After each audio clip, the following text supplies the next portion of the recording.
Hello everyone, तो कैसे हैं आप लोग। मैं उम्मीद करता हूँ आप सब बढ़िया होंगे। सो गाइस, आज हम बात करने वाले हैं नारुतो के 10 अमेजिंग फैक्ट्स के बारे में, जिसे सुनने में शायद तुम्हें मजा आने वाला है। तो वीडियो में एंड तक बने रहना। चलो वीडियो को शुरू करते हैं। Fact number 1। अब जैसे कि हर नारुतो फैन जानता है कि रामेन नारुतो का फेवरेट फूड है। अगर वो चाहे तो ब्रेकफास्ट, लंच और डिनर में रामेन ही खाए, जिस वजह से नारुतो इचिराको रामेन का लॉयल कस्टमर भी बन गया। इतना तो सबको पता ही है। But do you know guys, Naruto का नाम जैपनीज फूड नारुतो माकी पर बेस्ड है, जो कि टॉपिंग्स को कहा जाता है, जिसे रामेन में डालकर खाते हैं। उसके मिडिल में रेड या पिंक कलर्स के कुछ स्पाइरल डिजाइन होते हैं। अब खाए तो है नहीं, वरना टेस्ट भी पता होता। बाय द वे, तुम्हें रामेन गाय पसंद है तो वीडियो को लाइक करो।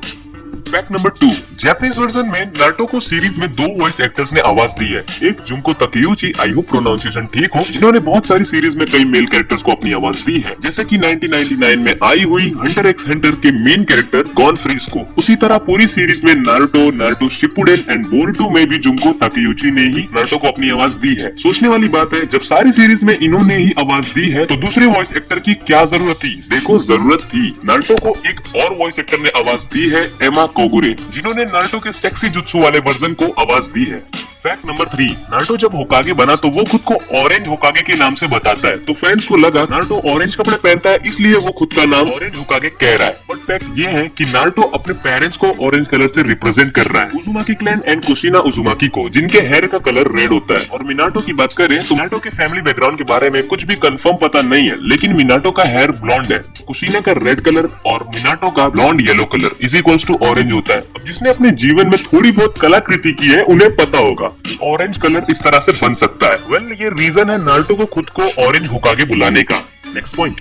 Fact number 4। पता है गाइस, नारुतो का उसके पेरेंट्स से मिलने वाले एपिसोड्स कभी नहीं बनते अगर ये नहीं होता तो। नारुतो के राइटर मसाशी किशिमोतो ने अपने राइटिंग के प्रोसेस के दौरान लोगों को बताया कि उनका डिसीजन पहले ऐसा था कि नारुतो अपने पेरेंट्स को कभी नहीं जान पाए ताकि वो अलग रहे। बट जब मसाशी किशिमोतो खुद एक पिता बने, तब उनका डिसीजन बदल गया। किशिमोतो के अपने बच्चे के साथ रिश्ते की वजह से उन्होंने डिसाइड किया कि नारुतो भी अपने माता पिता के साथ रिश्ता रखे। फिर वो नारुतो को मिनाटो और कुशिना से मिलाने के तरीके के बारे में सोचने लगे कि किस तरह से नारुतो को उसकी फैमिली से मिलाया जाए। कई मैटर्स में नारुतो को उसके पेरेंट्स से मिलाने के लिए टाइम ट्रेवल कराने का सोचा गया था। फिर बाद में चक्रा का सपोर्ट लिया गया। वेल, अगर ऐसा दिखाया जाता तो स्टोरी आज थोड़ी अलग होती और मेरी राय में चीजें थोड़ी कॉम्प्लिकेटेड होती, पर मजा नेक्स्ट लेवल का होता। Fact number 5। जापान में एक थियरी है, कहा जाता है कि ह्यूमन का ब्लड टाइप उसकी पर्सनैलिटी को इंडिकेट कर सकता है, यानी कि इंसान के ब्लड टाइप से उसकी पर्सनैलिटी कैसी है बताया जा सकता है। अब इसमें कितनी सच्चाई है वो तो पता नहीं, पर उसी तरह नारुतो के डाटा बुक में भी कैरेक्टर्स को लेकर ये थियरी चिपकाई गई है। नारुतो डाटा बुक के अकॉर्डिंग नारुतो का ब्लड टाइप बी है, जिसकी पर्सनैलिटी इररिस्पॉन्सिबल, इम्पेशेंस और सेल्फिश होते हैं, और जिनका ब्लड टाइप बी होता है वो पैशनेट, क्रिएटिव और फ्रेंडली भी हो सकते हैं। सीरीज के स्टार्टिंग में नारुतो में पहली 3 पर्सनैलिटी लोगों के द्वारा देखी गई थी, जबकि बाद वाले का एग्जाम्पल नारुतो के कई हीरोइक और अचीवमेंट्स के बाद दिखना शुरू हुआ था। इंटरेस्टिंग। खैर, आगे बढ़ते हैं। Fact number 6।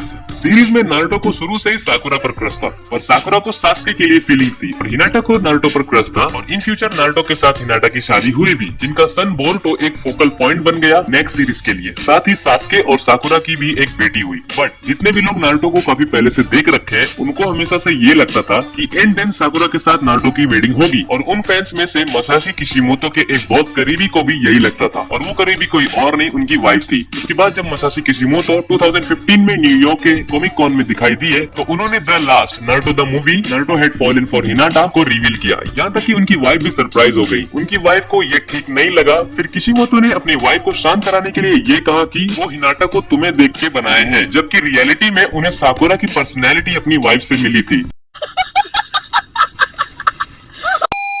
सही है भाई। Hashtag Kishimoto. Fact number 7। Do you know guys, Naruto जो गॉगल्स अपने फोरहेड पर पहनता था, उसे बनाने में बहुत वक्त लगता था। देखो, जब नारुतो की मांगा फर्स्ट टाइम रिलीज हुई थी तो लोगों को नारुतो का डिजाइन काफी पसंद आया था, ऑरेंज आउटफिट एंड फोरहेड पर एक goggles. But as you know, वो गॉगल्स ज्यादा लंबे टाइम तक नहीं टिकी। एक बार नारुतो को अपना लीफ हेडबैंड मिल जाने के बाद उसने गॉगल्स हटा दिया था, क्योंकि उसे अपना न्यू स्टेटस शो ऑफ करना था। लेकिन सिर्फ यही रीजन नहीं था नारुतो के गॉगल्स हटाने के पीछे। यस, बिल्कुल, मसाशी किशिमोतो को नारुतो के वो गॉगल्स बनाने में बहुत वक्त लग जाते थे, और गॉगल्स हटाने से किशिमोतो को अपने मांगा पेजों को बनाते वक्त उनका समय बचता था। फैक्ट नंबर 8, शुरू में तो नारुतो सास्के के बहुत नीचे था। इस वजह से नारुतो सास्के को अपना राइवल बचपन में ही बना लेता है और सास्के भी विलेज छोड़ने से पहले खुद भी नारुतो को अपना सच्चा राइवल मान चुका था। किशिमोटो को हमेशा से पता था कि नारुतो अपने रियल क्लाइमेक्स पर पहुंचेगा। जब सास्के ने नारुतो को अपने बराबर का समझा, फिर दोनों के बीच फाइट देखने को मिली। हालांकि सास्के जानता था कि नारुतो यही चाहता है। किशिमोटो ने इंटरव्यू में एक्सेप्ट किया कि नारुतो इस बात को लेकर कभी परेशान नहीं था कि वो वहाँ तक कैसे पहुँचेगा। उन्होंने इस प्रोसेस को थोड़ा थोड़ा करके पूरा किया जब तक कि ये तय नहीं हो गया कि दोनों दुश्मन के रूप में लड़ेंगे या दोस्त के रूप में। बट एंड देन वो खुद को भाई भाई मानने लगे। फैक्ट नंबर 9, नारुतो का मोस्ट पॉपुलर वर्ड दत्तेबयो, जो कि हर नारुतो देखने वाले ने नोटिस किया होगा अगर सीरीज जैपनीज में देखा होगा तो, जो कि नारुतो का एक बोलने का स्टाइल है और इस वर्ड को इंग्लिश डब में बिलीव इट बोला गया है। हालांकि फैक्ट ये है, दत्तेबयो वर्ड का कोई करेक्ट ट्रांसलेशन नहीं है। नारुतो का अपना एक अलग अंदाज बनाने के लिए नारुतो के क्रिएटर इसे किसी जैपनीज वर्ड से लिए है, वैसे ही जैसे किलर बी का रैपिंग एक स्टाइल है खुद को शो करने का।